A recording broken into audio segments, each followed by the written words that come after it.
Hello बच्चों, जैसा कि आपने टाइटल में देख ही लिया है कि आज हम क्या करने वाले हैं।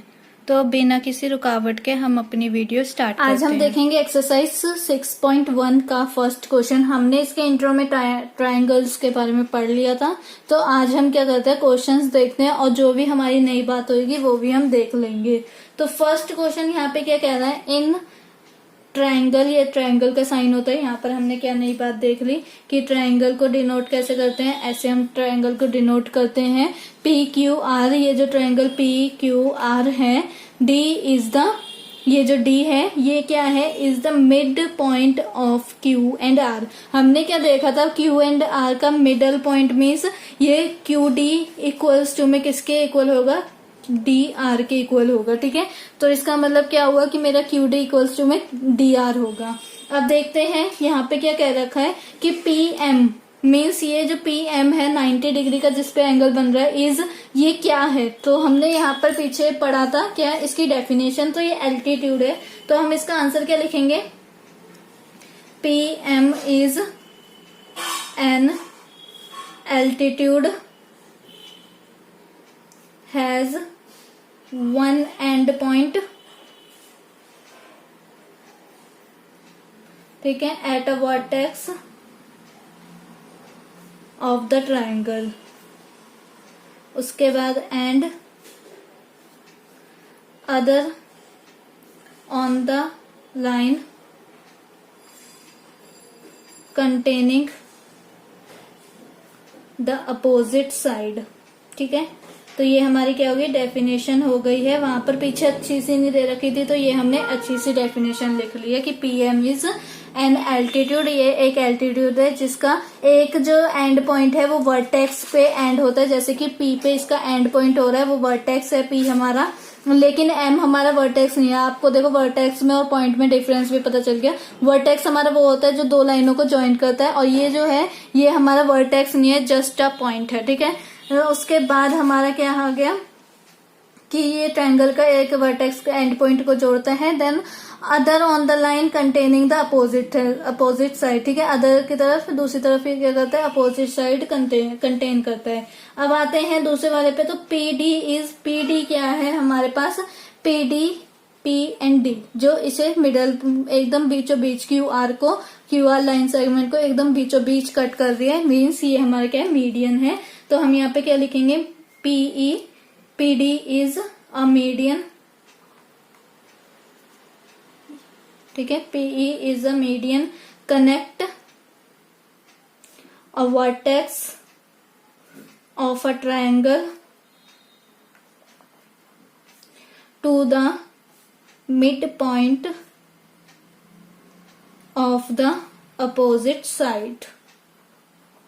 ठीक है, अब आते हैं नेक्स्ट, थर्ड वाला क्या कह रहा है, is Q M is equals to में एम आर, नो है ना, डी है जो क्यू आर को मिड पॉइंट पे इंटरसेक्ट कर रहा है, ना ही एम। एम क्या है, वो 90 डिग्री का एंगल बना रहा है, लेकिन इसका मतलब ये नहीं हो जाता कि क्यू एम इक्वल्स टू में कितना होगा हमारा, एम आर होगा। ये देख लो आप, साइज से इतना डिफरेंस आ रहा है। बस ये हाँ जरूर हो सकता है कि क्यू डी इक्वल्स टू में क्या होगा, डी आर होगा। तो यहाँ पर ये क्या हो जाती है, फॉल्स हो जाती है, मीन्स नो हो जाएगा यहाँ पर आंसर नो। क्या लिखेंगे, Q M does not equals to, ये नॉट इक्वल्स टू का साइन है। ठीक है, बिकॉज एम की जगह डी आएगा। ठीक है, D is the mid point, हमें क्वेश्चन में भी कह रखा है। ठीक है, D is the mid point of line segment Q R. ठीक है, आई होप आपको फर्स्ट वाला क्वेश्चन समझ में आया होगा। अब आते हैं सेकंड वाले क्वेश्चन में। तो वो हमसे क्या कह रहे हैं, draw rough sketches for the following. इन सबके हमें रफ स्केच बनाने हैं, तो एक बार देख लेते हैं। रफ ही बनाने, ज्यादा इतना डायरेक्ट नहीं बनाना। तो देखते हैं, ट्रायंगल एबीसी बनाना है जिसमें जो बीई होगा ना वो हमारा मीडियन होगा। ठीक है, तो हम क्या करते हैं, एक ट्रायंगल बनाते हैं।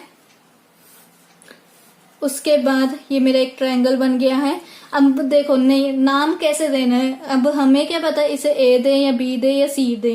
तो हमें क्या बोला है, B E is a median. जैसे कि हमें क्या बोला था, पी एम क्या बोला था हमें, एल्टीट्यूड। PD हमारा क्या था, मीडियन था। ऐसे ही हमारा BE मीन्स B की फिक्स्ड होगी सीट, ठीक है, यहाँ पे B फिक्स्ड हो गया। अब यहाँ पर आप चाहे A रख लो चाहे C रख लो, आपकी मर्जी है, और यहाँ पे भी चाहे A रख लो या C रख लो। तो यहाँ पर अगर मैं A रखती हूँ और यहाँ पे C रखती हूँ, देन ये जो मेरा इसका एल्टीट्यूड क्या होगा, इन दोनों का इक्वल, मीन्स यहाँ पर मैं कट करूंगी थोड़ा सा, है ना। तो ये मेरा जो E है,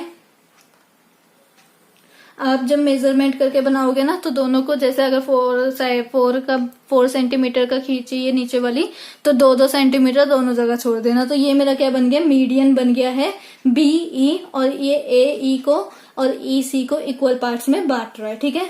देन आते हैं B वाले में। तो B वाला क्या कह रहा है हमसे, इन ट्रायंगल PQR, ठीक है, ऊपर वाला ट्रायंगल नहीं देखना, हमें अपने आप ड्रॉ करना है। PQ and PR are altitude of the triangle. देखो एल्टीट्यूड हमने देखा था कि एल्टीट्यूड्स हमारे हो सकते हैं बहुत सारे, है ना। तो हम क्या करते हैं, यहाँ पे क्या लिखा है, PQ और PR दोनों, मतलब कि PQ भी हमारा क्या होना चाहिए, एल्टीट्यूड होना चाहिए, और PR भी एल्टीट्यूड। एल्टीट्यूड का मीन्स क्या होता है, एक ट्रायंगल में देखो आप बहुत सारी लाइंस खींच सकते हो, ठीक है, ऐसे ऐसे ऐसे करके। लेकिन एल्टीट्यूड क्या होता है, जो 90 डिग्री का बनाया। तो हमें कुछ ऐसा चाहिए, तो वो हम कैसे बना सकते हैं, और वो भी 2 लाइंस में होना चाहिए।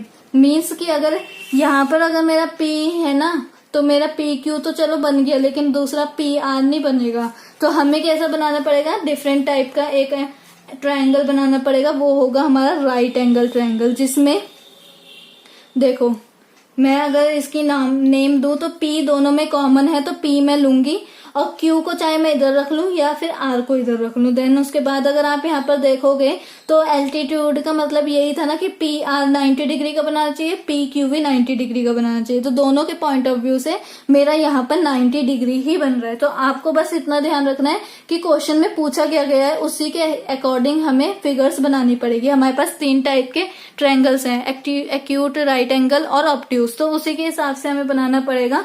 यहाँ पर देखो हमें बोला था कि ट्रायंगल PQR दे रखा है, और उसी में ही PQ और PR हमें एल्टीट्यूड बनाने थे, जबकि ऊपर वाले में हमें E पॉइंट एक नया दिया था, ठीक है। E पॉइंट हमें एक नया पॉइंट दिया था, जिसकी वजह से हमने ऐसा ट्रायंगल बनाया। लेकिन इसमें तो पॉइंट जो ट्रायंगल के नाम थे उन्हीं के अंदर से हमें एल्टीट्यूड बनाना था। अब आते हैं C वाले पार्ट पे। उसमें क्या कह रहा है वो, इन ट्रायंगल XYZ, ठीक है, एक ट्रायंगल है XYZ जिसमें XL, ठीक है, मीन्स ये जो L है पॉइंट, ये मेरा नया आया है, तो इसमें मेरे को इतनी घबराने वाली बात नहीं है। Then is an altitude in the exterior of the angle, angle के ट्रायंगल के अंदर नहीं होना चाहिए, ठीक है, ट्रायंगल के अंदर एल्टीट्यूड नहीं होना चाहिए, ट्रायंगल के बाहर होना चाहिए। तो इस फिगर को कैसे बनाएंगे हम, इस ट्रायंगल को हम थोड़ा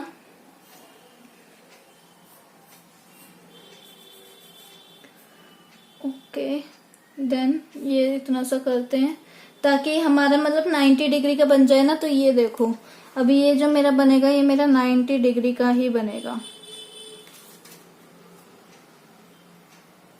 ये मेरा 90 डिग्री का बना, और ट्रायंगल तो मेरा इतना है, ये रहा, ये ऑब्ट्यूज ट्रायंगल है ना, लेकिन 90 डिग्री का मेरा यहाँ पर बन गया है। तो मीन्स ये एल्टीट्यूड मेरा हो गया। यहाँ पर L लिख देती हूँ और यहाँ पे Y, क्योंकि Y कॉमन आएगा, यहाँ पे ट्रायंगल में भी Y है, और यहाँ पे मेरे को एल्टीट्यूड एक्सटीरियर बनाना था, तो यहाँ पे Y ही हमें लेना पड़ेगा। और यहाँ पे चाहे आप X ले लो या Z ले लो, और यहाँ पर भी, ठीक है। तो ये हमारा बन गया, C वाले पार्ट का भी क्वेश्चन कंप्लीट हुआ। देन आते हैं 3rd वाले क्वेश्चन में। वो हमसे क्या कह रहा है, verify bye drawing a diagram, ठीक है, हमें वेरीफाई करना है कुछ डायग्राम ड्रॉ करके। If the median and altitude of N isosceles triangle can be same, isosceles triangle में जो मीडियन होगा और एल्टीट्यूड होगा वो हमारा सेम होगा। आइसोसेलेस ट्रायंगल क्या होते हैं, जिनकी 2 साइड्स इक्वल होती है और तीसरी साइड दोनों साइडों से अनइक्वल होती है, ठीक है। बस आपको इतना याद रखना है, जिसकी 2 साइड इक्वल होती है, वो फिर वो कोई सी भी हो। लेकिन अगर हमें क्वेश्चन में स्पेसिफिक ना बोला हो तो हम ऐसी वाली साइड्स को इक्वल मानते हैं। तो ये जो मेरी 2 साइड हुई, ये मेरी इक्वल हुई, और ये वाली मेरी बड़ी हो गई इनसे। तो क्या कह रहा है ये हमें कि ये मेरी साइड्स इक्वल है, आइसोसेलेस ट्रायंगल बन गया। और ट्रायंगल का नाम कोई दिया हुआ है, इन्होंने हमें ट्रायंगल का नाम नहीं दिया, तो हम क्या दे देते हैं, PQR। देन क्या कह रहा है कि हमारा जो आई वो होगा मीडियन एंड एल्टीट्यूड वो सेम होगा। तो यहाँ पर अगर आप देखोगे तो वो हमारा सेम होएगा, क्योंकि ये इन दोनों को एकदम इक्वल पार्ट्स में कट करेगा। जब आप आइसोसेलेस बनाओगे मेजरमेंट करके पूरी अच्छे से, तब आपको पता चलेगा कि अगर आप इधर भी 4 बनाओगे 4 सेंटीमीटर का, ये लाइन भी अगर आपकी 4 सेंटीमीटर होगी और ये भी 4 सेंटीमीटर होगी, तो आपको जहां पर ये मिडिल पॉइंट आएगा ना, तो ये एकदम दोनों को इक्वल पार्ट्स में ही डिवाइड करेगा। क्यू आर लाइन सेगमेंट को ये जो पॉइंट होगा, क्या ले लेते हैं इसे, एस इक्वल पार्ट्स में ही डिवाइड करेगा किसे, क्यू आर लाइन सेगमेंट को। तो हम यहाँ पे क्या कह सकते हैं, S is the mid point of line segment Q R. ठीक है, तो यहाँ पर हमारी यही खत्म होती है, क्योंकि हमारे यहाँ पर और लिखना चाहें तो हम क्या लिख सकते हैं अगर, क्योंकि हमें वेरीफाई करना था, हमें डायग्राम नहीं ड्रॉ करना था, हमें वेरीफाई भी करना था साथ में, तो हम क्या लिखेंगे, draw a line segment P S perpendicular, किसके परपेंडिकुलर, ये 90 डिग्री बना रही है ना, तो क्यू आर बी सी के परपेंडिकुलर है। अब ये बी सी कहाँ से आ गया, ये हमारा बी सी, यहाँ पे बी सी नहीं आएगा, हमारा आएगा क्यू आर। ठीक है, तो ये जो परपेंडिकुलर हुआ क्यू आर पे परपेंडिकुलर है, then it is an altitude, तो ये कहता है कि परपेंडिकुलर आना चाहिए बीसी पे, और जो हमारा मीडियन है वो क्या कहता है कि दोनों को इक्वल कट होना चाहिए। तो दोनों के ये कंडीशंस को सेटिस्फाई कर रहा है, इसलिए ये हमारा दोनों एक में ही बनेगा। अगर आइसोसेलेस ट्रायंगल होगा तो वो एक ही लाइन होगी। हेयर वी ऑब्जर्व दैट जो लेंथ है किसकी, of Q S line segment बोल सकते हैं हम, and S R line segment, means ये और ये इनकी हमारी सेम होगी, is also same. So P S मेरा is also a median of this triangle. ठीक है, तो यहाँ पे मैंने क्या लिखा, देखो फर्स्ट वाली लाइन में मैंने ये लिखा कि पी एस क्यू आर के परपेंडिकुलर है, तो ये मेरा क्या हो गया, एल्टीट्यूड हो गया इस ट्रायंगल का पी एस। और दूसरी वाली लाइन में मैंने क्या लिखा कि यहाँ पे मैंने एक और चीज ऑब्जर्व करी कि यहाँ पर अगर मैं पी एस अगर आ रहा है तो वो मेरा क्यू एस को इक्वल पार्ट्स में बांट कर, एस मेरा क्यू आर को इक्वल पार्ट्स में डिवाइड कर रहा है, मीन्स कि Q S line segment are equal to S R line segment. ठीक है, तो यहाँ पर इसकी वजह से, इस लाइन की वजह से हमारे ये वाली कंडीशन ट्रू हो गई है। तो यहाँ पे हमारी एक्सरसाइज खत्म होती है। देन मिलते हैं हम अपनी नेक्स्ट वीडियो में। अगर आपको मेरी वीडियो अच्छी लगी और आप चाहते हो कि ऐसी वीडियोस और आती रहें, तो इसे लाइक कीजिए, शेयर कीजिए एंड सब्सक्राइब करिए। Thank you.